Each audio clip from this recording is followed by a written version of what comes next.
Verir hep bana bir mesaj. Onu lades ettiğimde karşı koyamaz. Ona vazgeç dediğimde ateşe at bizi. Bizim aşkımız zehirli. Bir olalım isterdim ama artık tükendim. Bakıyorsun niye çok toz pembe hislerle kafayı bozdun sen o düşlerle.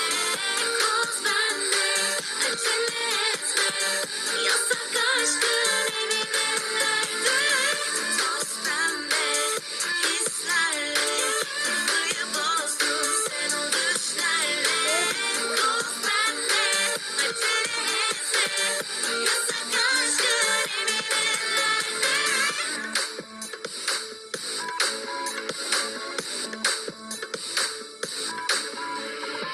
Her şeyi denemeli, bakışları tehlikeli, yerleri beni geriyor.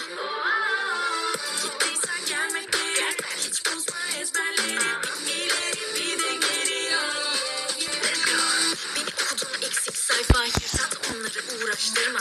Yine gidene iltifatların hoşuma giderse kanabilirim. Kalabilirim ya da gidebilirim, kafama göre kararım değişebilir. Tam aklıma girdiğin anda fikrimden bile cayabilirim.